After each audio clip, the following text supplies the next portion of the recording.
सम्राट अशोक को कलिंग जीतने से पहले चंडाशोक और कालाशोक जैसे नामों से जाना जाता था, लेकिन इस युद्ध ने उनके हृदय को हमेशा के लिए बदलकर रख दिया।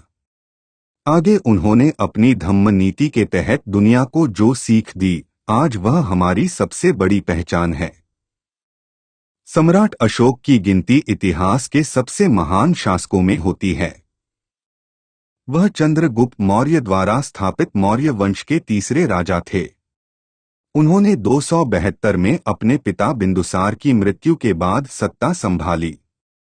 प्रसिद्ध इतिहासकार रोमिला थापर अपनी किताब भारत का इतिहास में लिखती हैं, चंद्रगुप्त मौर्य के बाद उनका बेटा बिंदुसार 298 में सिंहासन पर बैठा।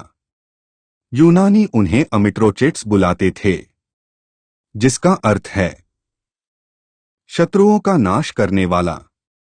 बिंदुसार ने अरब सागर और बंगाल की खाड़ी के बीच का सारा क्षेत्र जीत लिया था और उपमहाद्वीप में सिर्फ पूर्वी तट पर स्थित कलिंग, अब ओडिशा को जीतना बाकी रह गया था। इस पर फतह हासिल करना उनके बेटे अशोक का काम था और उन्होंने इसे किया। अपने आरंभिक जीवन में अशोक एक क्रूर राजा थे और उन्हें चंडाशोक और कालाशोक जैसे नामों से जाना जाता था।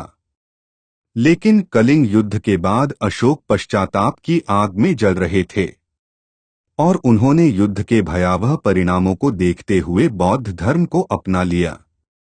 पुराने इतिहासकार सम्राट अशोक को मौर्य वंश का एक साधारण राजा समझते थे, लेकिन रोमिला थापर अपनी किताब में लिखती हैं, 1837 में ब्रिटिश अधिकारी जेम्स प्रिंसेप ने ब्राह्मी में लिखा हुआ एक शिलालेख पढ़ा, जिस पर देवानाम्पिय पियदसी देवताओं के प्रियदर्शी नाम के राजा का जिक्र था।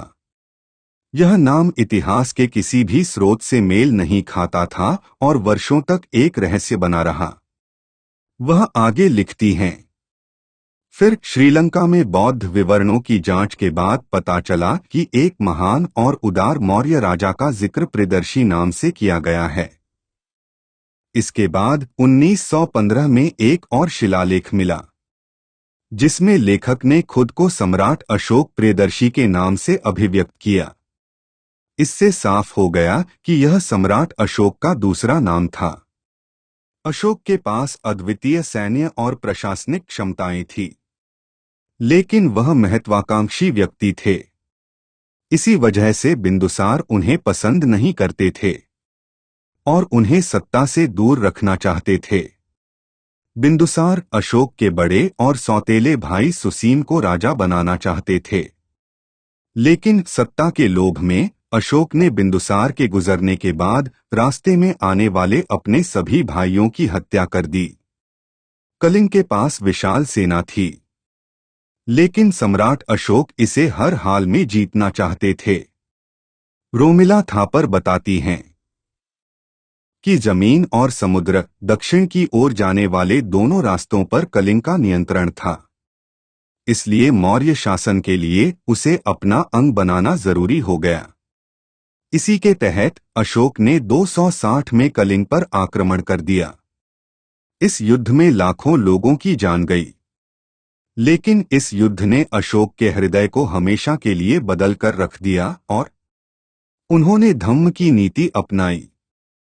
हालांकि रोमिला थापर का कहना है कि अशोक ने बौद्ध धर्म को रातों रात भले ही अपना लिया हो, लेकिन उनके एक शिलालेख के मुताबिक उन्हें सच्चा अनुयायी बनने में करीब 2.5 साल लगे।